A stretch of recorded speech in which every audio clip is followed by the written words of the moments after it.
Live from our hurricane headquarters with real-time analysis from some of the nation's top meteorologists, this is Tracking the Tropics, powered by Bose Electric.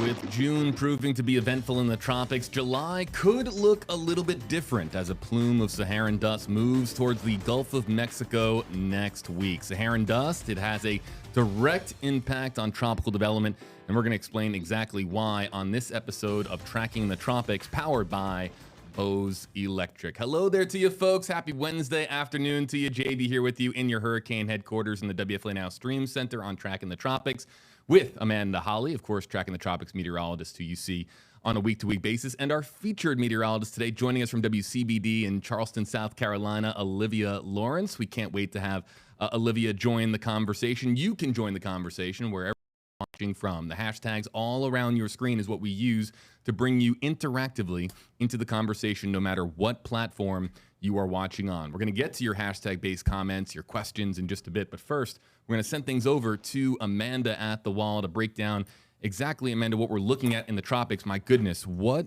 a difference 1 week makes. Yeah, so it's certainly been a very active start to hurricane season. We are still tracking a couple of those little waves, areas of showers and thunderstorms that the National Hurricane Center is watching, but it's certainly a lot quieter in the Atlantic than it has been for the month of June. Unusually active start to the month, but this is how we like to see it at this point. So this is the remnants of Cindy right here. The chances of reformation of Cindy next to zero at this point. So we're not talking about Cindy becoming a storm once again, but an area of shower and thunderstorm activity just off to the east of the remnants of Cindy has a low chance of developing as it kind of moves off toward Bermuda. Now, this is the east coast of the United States, so it's going to stay well east of the United States. So even if that one develops, that's the exact storm that we like to see, not going to impact the United States and come close to Bermuda, but not expected to be anything strong. So not talking a lot of activity in the tropics, but we still do have quite a few things to talk about today in terms of what's going on. So we actually have several tropical waves that we're tracking. This one, this is the coast of Africa here, and this is the Atlantic Ocean, and then we've got the United States back behind me. This is a tropical wave, this is a tropical wave, this is a tropical wave. The good news is these tropical waves that are coming off the coast of Africa have a very low chance of developing. That's because we're starting to see what we would typically see this time of year in the Atlantic. So even though there are tropical waves out there, we're not tracking those for possible development. Something that we would expect to see, especially now that we're in an El Nino, is storms developing in the Pacific. Typically during an El Nino, we have a quieter year in the Atlantic, but the Pacific has a more active season. But we're just starting to see that first storm of the season in the Pacific. This is Hurricane Adrian. So this is Mexico here. You can see the Yucatan Peninsula, and this is Florida off in the corner there. So actually this storm has taken shape really quickly, and it became a hurricane as of the 11 a.m. advisory. Maximum winds at 75 miles per hour. Actually looks like a pretty decent storm. Forecast to stay a Category 1 hurricane as we go toward the end of the week, into the weekend, and then dissipate. Showing you that because, again, we would typically expect to see a lot of activity in the tropics in the Pacific during an El Nino year, but it's kind of been flip-flop. But we're starting to see signs that the Atlantic is becoming a little bit more normal for what we would typically see. Last year at this time, we talked a lot about Saharan dust, and that's because it just kept coming off the coast of Africa. We had plumes, dense plumes of dust just rolling off the coast. It was really hazy all across the southeast, even into Texas. We just haven't had a lot of dust this year. We're starting to see the first major plume of dust just now, though. The reason we haven't seen a lot of dust is actually because this area of high pressure that typically would develop in the middle part of the Atlantic here, been a lot weaker than it normally is. And what this area of high pressure does, it kicks up those winds and pulls that dust across the Atlantic and pushes it over to the United States. But because the areas of high pressure have been very weak, well, weak winds leads to less dust and very hot water temperatures because that dust does tend to block the sunlight. But a lack of dust means that those water temperatures did get really, really warm. So that first major plume of dust is coming off the coast of Africa right now. It's going to travel across the Atlantic, and our forecast models even bring some of it into the Gulf of Mexico. It doesn't stay very thick or dense as it moves into the Gulf here, but could give us some hazy skies. We'll keep an eye on it. dust continues to roll off here. So that's good news. That's a sign that those winds are starting to pick up in the Atlantic, which is good news because that prevents that tropical formation. So we do know that this dust does prevent that tropical formation. At least it limits it, right, with the dust being very dry. And we know that the tropical systems like a lot of moisture. It can lead to those hazy sunrises and sunsets when that dust plume is really thick. We'll keep an eye on that for next week. There are some studies that it could lead to red tide as well, but I'm not concerned about that with this plume.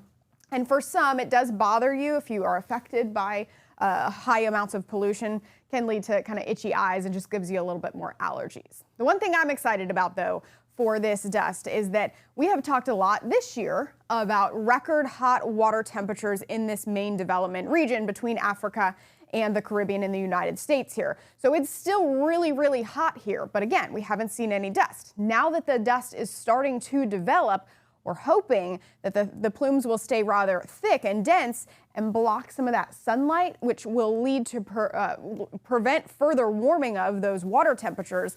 And as those winds pick up, it could actually help to cool those water temperatures. So right now we're really warm in this region. We don't like to see that this time of year because those waves that form off the coast of Africa can really utilize a lot of that moisture and that energy from those warm waters.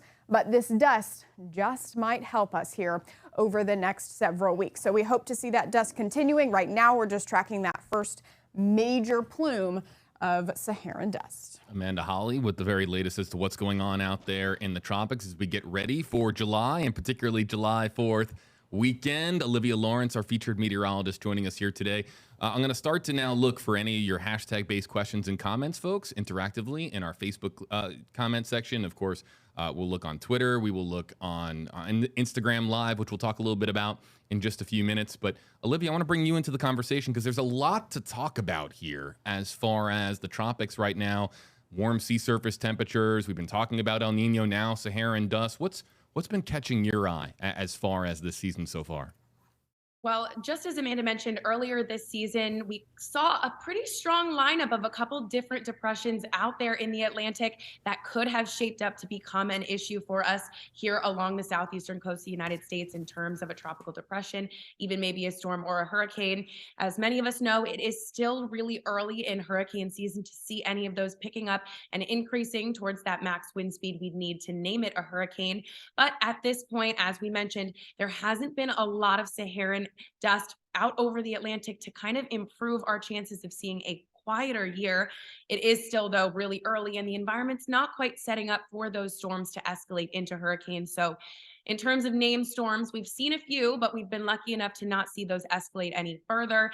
And now, as we start to see the first few plumes of Saharan dust move towards the Gulf and eventually the United States as far west as the Gulf and even parts of Texas, we're going to continue to see a quieter start to the year until about August, when Saharan dust tends to start to wane off towards the early fall. It's going to be very interesting as we pay very close attention to the tropics this year. What we're going to do now is pay close attention to your comments wherever you're watching from, folks. We're going to take our two experts, Amanda Holly here at WFLA, Olivia Lawrence here at WCBD, and we're going to put them in the palm of your hand, give them the opportunity to answer your questions across social media. So it's really simple, folks, as far as how our system works. If you use a hashtag with your comment, you can ask us a question. And the first one comes in from Richard, kind of looking back a little bit, and it's hashtag, hey, Amanda, will Hurricane Cindy hit West Jason Tampa? People always associate a named storm, Amanda, with where they live or where a family member of theirs lives. But let's also correct what Richard is talking about here as well. Yeah, so luckily Cindy was very short-lived. We actually have not had a hurricane yet in the Atlantic. So just kind of giving you the tropical satellite view right now. So that one little tiny yellow circle, that's what's left of Cindy, well east of the Bahamas at this point. It was a tropical storm for a short period of time, but it dissipated, right? So it lost that center of circulation and it continued to move off to the north. The wind shear, those upper level winds kind of affected that storm. So luckily, the answer to your question there is no. One, because we never did have a Hurricane Cindy, but two, it's gone anyway. So that's some good news. Now, the tropical wave on the right side of what's left of Cindy has a very low chance of developing here, but luckily also it's headed away from us, right, Olivia? Absolutely. Of course, we know Cindy is sort of breaking up. It's really being sheared out. And for those of you who don't know, wind shear generally just comes between differences in densities of certain air parcels. And at this time of year, again, the environment doesn't really set up for a tropical storm like Cindy to deepen even further and continue that rotation. It kind of just breaks up and becomes an open depression as it continues to track towards the northwest of the United States, northeast, I should say. And at this point, it looks like Cindy is going to maybe make landfall towards Nova Scotia, but at that point, it'll likely just rain itself out. Now, talking about that depression, as Amanda mentioned, just to the southeast of Bermuda, it's still about 400 to 500 miles out from Bermuda. And in the next 48 hours through the next week or so, it's likely only to see about a 20 maybe 10% chance of formation to anything deeper again, because we're just not quite in that time of year where things can continue to strengthen as they head towards our coastline here in the southeast of the United States. So, as I mentioned earlier, we are for the first time, it's the first time ever on Tracking the Tropics. We're here in season 5 here at WFLA. First time that we're on Instagram Live. Hello, special hello to our Instagram Live audience. We are attempting to be able to go multi-platform. We'll talk a little bit more about this as the episode develops, but I want to get to this comment from Instagram Live, and it comes in from King Queen's Mom, and it says, #KJB, will any of this affect recovery of the Titan? And of course, this is talking about the Titan submersible tragedy in the North Atlantic last week and recovering the pieces of that catastrophic implosion. Amanda, you and I have been talking a little bit about this here in the Stream Center, and really nothing that we're seeing right now is going to really make it anywhere close to the Titan site, correct? Yeah, so a couple of days ago, I was keeping an eye on this. Even if it does regenerate into a tropical depression or a tropical storm, it's going to be very weak at that point. So it would just be your typical kind of shower thunderstorm activity moving over the remnants of what is they're still doing near Titan. JB, I'm sure you have a better idea of what is still going on near that wreckage. But for now, not too worried about any of those systems kind of impacting that. Yeah, and I'll just share, and Olivia, if you want to hop in here as well, we do know that a lot of pieces have been transported back to St. John's, Newfoundland. So we've been monitoring that situation in the Atlantic, of course, that terrible tragedy, and that it continues to be a very ongoing situation, active situation with the U.S. Coast Guard and their partners. Anything to add there, Olivia? Absolutely. Just like both of you said, obviously, we're continuing to watch everything developing in the southern part of the Atlantic. But at this point, if any of these storms do reach up as far as the Titan, they're not going to be strong enough to cause the Coast Guard, of all people, any problems out there to continue gathering any evidence they have or pieces of the Titan's remnants itself. Like you guys said, definitely just a little bit of rainfall if it does even continue up that far north. I really love this next question coming in, and it comes in from Erez on the WFLA Facebook page. And it says, #KJB, do the water temperatures in the Atlantic stay as hot as they are now into September? I'll bring Olivia and Amanda on screen to answer this question. I'm not a meteorologist. The two of them are. But as far as this, with the water temperatures, Amanda, as you noted, being so warm now, what are we expecting when we typically see those warmer temperatures in August, September, and beyond? Yeah, so it's been a crazy hot start to the season. We're talking about record hot temperatures in that Atlantic region where you see all of that red there. But the actual water temperatures they look more like September at this point, which is the hottest part of the year, especially with those water temperatures. That's what meteorologists really around the world, Olivia, have been keeping a close eye on, because it's almost like, how has it gotten that hot this quickly? Because we should be seeing these water temperatures not until August and September. Luckily, though, as I mentioned at the beginning of the stream, we are starting to see some of that Saharan dust, which will help block that sunlight. So if the winds pick up enough, we could get some cooling effect for those waters, but at the very least, hoping that the dust actually blocks the sunlight and prevents it from warming anymore over the next couple of weeks. Right, absolutely. Just like you mentioned, we are seeing these temperatures of that Atlantic just a little bit higher. And now, of course, while we're feeling things start to warm up as we head towards summer, the ocean and that makeup is actually looking a little bit more like it would late August, early September, when typically hurricane season starts to ramp ramp up for us here based on the Atlantic.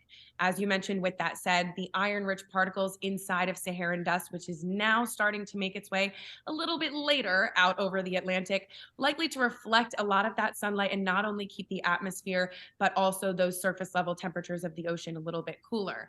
Speaking specifically towards September, we do expect the warmer water at that time because, of course, we've had all summer to keep that water pretty consistently warm in terms of its temperature. But as we start to see that dust make its way over the Atlantic, expect some variation, but still warm temperatures even as we head towards late August. Let's look at this question. Another one coming in from Instagram Live. Again, a special hello and a special welcome to our Instagram Live audience. And it's got hashtag HeyJB, hashtag HeyOlivia. How will the dust affect our upcoming week? People want to know not just about really the days ahead, but also I know people are looking at that July 4th holiday, Olivia, and wanting to know how the dust is going to impact them here in the United States. Absolutely. Well, typically we see Saharan dust travel from, of course, that western part of Africa all the way up towards the North Atlantic Ocean in a cycle of about 3 to 5 days. So through the next week or so, we could start to see just a couple remnants of that first plume of Saharan dust making it out over the Atlantic right now, heading towards the next 5 days, including the 4th of July holiday. I know a lot of people looking forward to both this weekend and early next week. Here in South Carolina, we do expect to get very, very warm as we head towards the weekend, seeing heat indices all the way early next week up to about 110, 115, even though we're recording temperatures right around the upper 90s, which could be challenging some records early next week. The Saharan dust likely just going to barely be making it up here if it does continue to stay in not so dense form by the time it reaches the northern part of the Atlantic.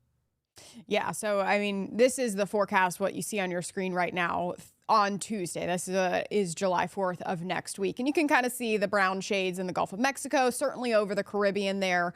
I don't think it's going to have too much of an impact on the weekend or the 4th of July forecast there, just because it's going to break up, right? It's going to not be nearly as dense as it is right now moving across the Atlantic. But, you know, certainly little bit of haze to the sky there. We'll keep an eye on it. Typically, though, some of these plumes certainly can hold together and create those really hazy skies. Luckily, we're not expecting anything like what we're seeing up north in the Midwest right now and what we saw a couple weeks ago in the Northeast with that smoke that really limited that visibility up there. This is just a plume that's kind of making its way across.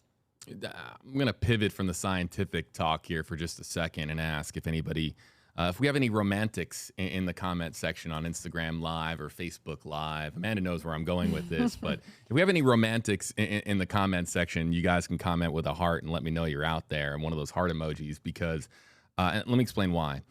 With the arrival of Saharan dust, we also get another sort of, would you call it a weather phenomenon, Amanda, as far as we are treated to some really special sunsets, right? Yeah, we are. I mean, it takes a certain set of circumstances, right? Like the plume can't be really thick for us to get really pretty sunrises and sunsets. But if we have just a little bit of a haze to the atmosphere, just a thin layer of dust in our atmosphere, what happens is that light, as it's coming into our atmosphere, those smoke particles, the dust particles in this case, can scatter that light and can give us some pretty colored sunrises and sunsets. But if it gets too thick, it will kind of mute it out, right, Olivia? And then it's just kind of a bland sunrise and sunset. Right. You need to kind of find that Goldilocks, not too dense, but not dense enough. As we head towards the later part of the year, there is a chance for more of those plumes to kind of set up in that perfect pattern to make that sunrise or sunset really gorgeous as you look out over the Atlantic. Of course, here in Charleston, we're blessed with a lot of great sunsets. But as you mentioned, if there's too much density, whether it's Saharan dust or just moisture in the air overhead, you start to lose a lot of that clear view of the orange or purple, whatever the sun is setting up for that day. I'm just going to admit it. I love watching the sunset when Saharan dust is in the forecast because you look at it and your jaw is on the floor and you're thinking, my goodness, how does it look that amazing? It's got like a very specific, almost like hazy look to it, right, Amanda? Yeah, you know, not necessarily, it does definitely look different than smoke, right? Like the plumes that we've been seeing up north. It's certainly a little bit of a different look to it. And I'm going to end this particular episode. We're going to talk about Instagram in just a second, but I want to give Olivia here an opportunity. Olivia, as we pay close attention to the remainder of the season, what are some of the things that you and your storm team up in Charleston with Rob and Grace and Josh and the rest of the gang, as far as things you're going to be monitoring, what are you guys going to be paying attention to? I think, of course, year by year, we see a lot of patterns as meteorologists just continuing to pay close attention to the amount of named storms, hurricanes, and major hurricanes this year, because we are shifting into that El Nino pattern, or I should say we already have shifted into that pattern. Here in the Atlantic, we expect a little bit less of an active year for the tropics. There still could be a good amount of named depressions, storms that do become hurricanes, but we do expect things to be a little bit quieter early in the year and then see things start to ramp up. I believe last year we had Hurricane Ian right towards the end of September. That's a good time to really start your benchmark. If you are in the Low Country, South Carolina, or Charleston specifically, that's when you should start to expect maybe a potential for a storm to become stronger. If you have any plans at that point of the year, just keep a plan B in your pocket. At this time, we don't have anything super noteworthy there in the Atlantic. We do have just that one depression starting to kind of develop off of the southeast of Bermuda. We're going to keep a close eye on that here for you at Storm Team 2. But at this point, nothing too significant to worry about for your July 4th or the next few week or so, I should say, heading towards the middle of summer. We should be all right. But of course, we'll continue tracking that just in line with WFLA and tracking the tropics. Let's try to sneak in a couple of final two comments if we can. Amanda, why don't we really quickly, Amanda, I'll have you answer this this first one, and then Olivia will have you answer the one after that.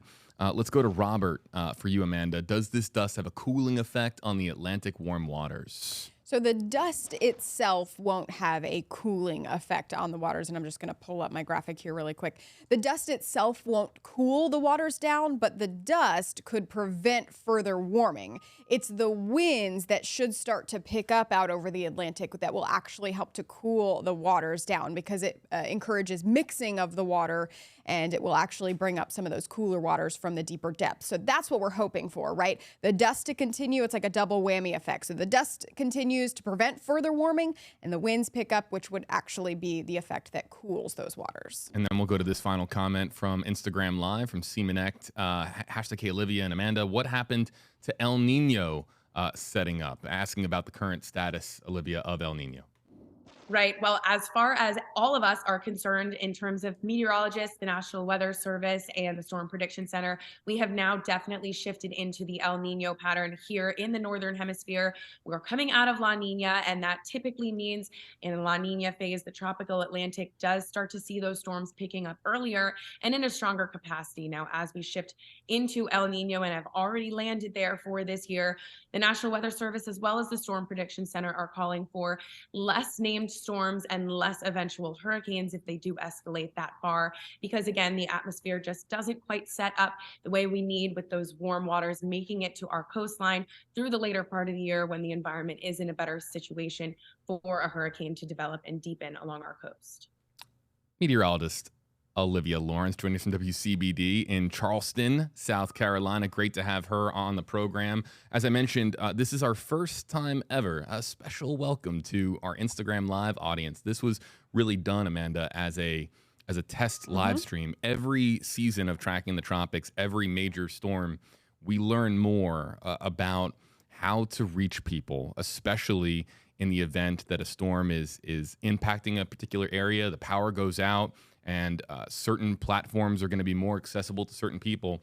This is our first time ever doing Tracking the Tropics on Instagram Live, and this is a test in the event that we do have that big storm. We want to be ready for you, wherever you're watching from, to be able to go live on just about any platform that exists out there, any social media platform. And Amanda, that's a really key function for us, because we want to interact with people, answer their questions, and do everything we can to keep them weather aware. Absolutely. I mean, this is season 5 of Tracking the Tropics, right? And I think back to season 1 when we were just building this, we were building our audience, and we were tracking, we were tracking Hurricane Dorian for 2 weeks as it approached and stood over the Bahamas. And we have come so far. So it's really exciting to see the reach that we have been able to get. Even if you're not in the direct path of the storm, people are wondering what's going on, right? You want to see the videos. You want to, maybe check on your family. Maybe you have a house that you left and you want to keep an eye on that.